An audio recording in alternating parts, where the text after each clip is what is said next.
Good morning and welcome to the news review segment. After quite some blazing music from Eric Wainaina, I hope we're going to have more of that this Friday morning. And in the papers today, the Standard and the Daily Nation have a more or less similar headline.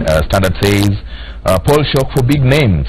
IEBC vetting revelation now shows that there's a possible blow to aspirants adversely named in House Teams reports, and they could be denied an opportunity to seek votes from Wananchi should they not be able to exhaust the available opportunities for presenting their cases. The Daily Nation says IEBC plans to bar rogue aspirants.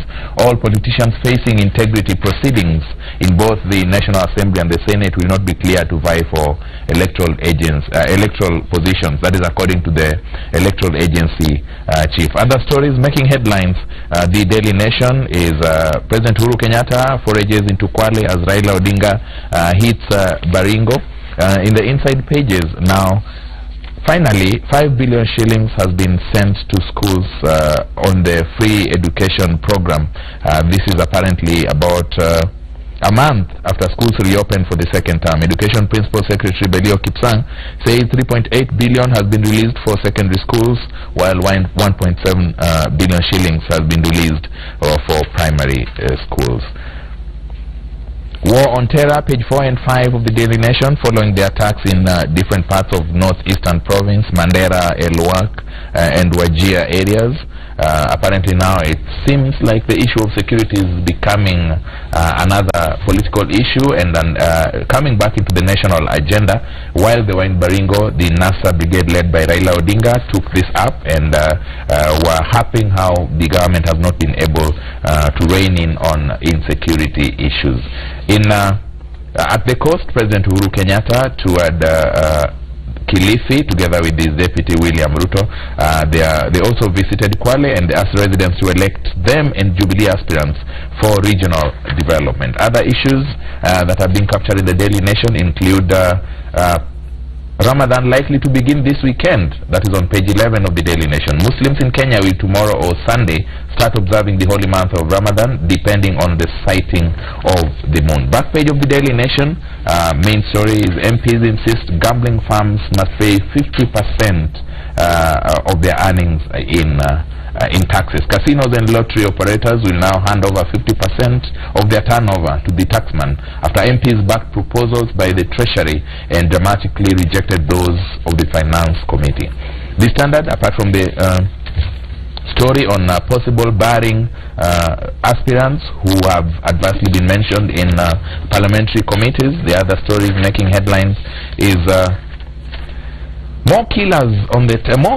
more officers killed in terror attacks. That's page 4. Same story as the one in the Daily Nation about security. Of course, the prayer breakfast yesterday has also been highlighted on page 6 of the Standard.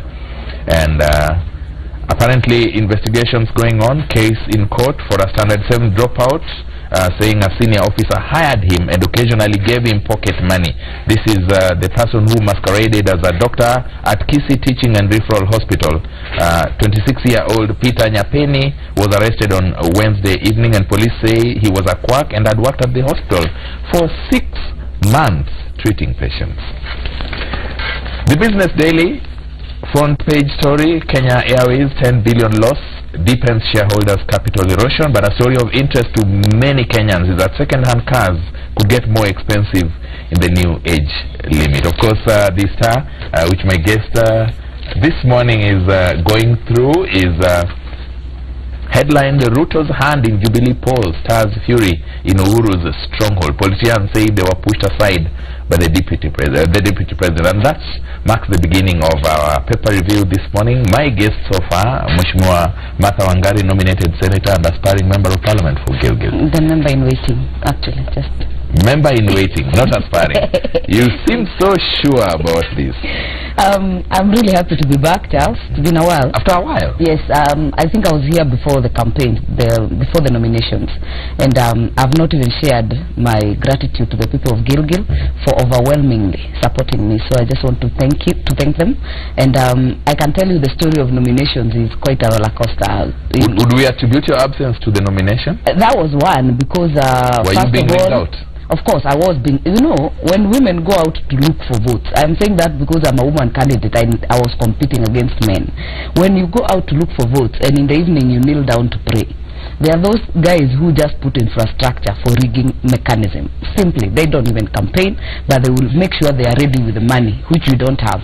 And I was almost being a victim of being rigged out, but I made a case and I appealed to the tribunal, and they listened to my case because I had evidence in terms of my presentation, and they upheld my win at the tribunal. But that did not end there.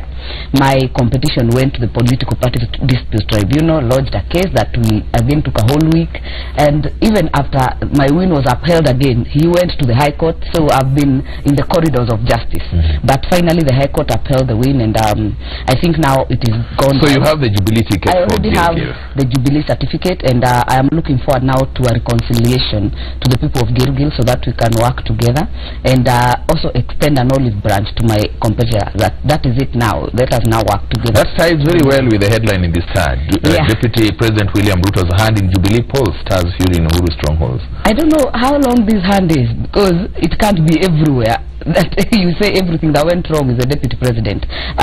It has been suspicions, and I think for me, I think people give too much to this guy, really, by all fairness. I don't think he was really interested in who becomes a ward rep in some place in Njoro or in Molo, or he was interested in who becomes an MP. I think the Jubilee Party, fairly, they have tried to conduct fair nominations. If you compare with our competition, I'll tell you that, because if you go to the Political Parties Disputes Tribunal, I sat there for like a whole week waiting for my case, and I will tell you, out of 10 cases, only like one was Jubilee. All the others were ODM. And that tells you a lot in terms of the cases that have been lodged, even at the High Court. So why would this story keep recurring? The hand of the deputy president? I don't know. I think the newspapers just love having him on the headlines. It kind of helps sell the newspapers. I would say really that there is no justification to that. I don't think there is any evidence that proves that he's one. Now the story says reports of Deputy President William Ruto's alleged underhand intervention in Jubilee nominations have soiled the ruling party as President Uhuru Kenyatta faces an epic duel on 8th August. Top politicians, especially in Uhuru's Mount Kenya region, say Ruto edged or muscled them and others out of the famous nominations in favor of his own lineup while he eyes State House in 2022. It's like trying to separate the president and the deputy president. Now I'll tell you that because even the people who have tried. So what have the newspapers got to do with this? No. It's okay to have that in the newspapers, but I'm saying actually realistically speaking, of course, people who are disgruntled can say anything. And if you lose, there are people who will say this and that. Someone is responsible for my loss. But I think it is not something that has been proven. And this idea of separating, you've seen it even in the Rift Valley, that people will say, I would support the president and not the deputy president. I would say they're on the same ticket. And we have a 2017 election to deal with. The matters of 2022 cannot be dealt with right now. We'll be losing focus. And I think even as a party, our focus should be 2017. The dynamics of a whole 5 years will be so different. Will be, the landscape will have changed in 5 years, because even one day is a long time. I would say it's very premature to really include 2022 elections in 2017. We have this one to win first before we even think of 2020. So you think these allegations are... They're imaginations, because of course he is poised to be the successor of the president. Of course, people will say anything. Even our competition... Successor means 2022? Proposed, yes. It has been said. So a lot of this has got to do with 2022? I'm saying the reason you see it popping up is because it has been in the public domain that is a proposed successor in the Jubilee arrangement for 2022.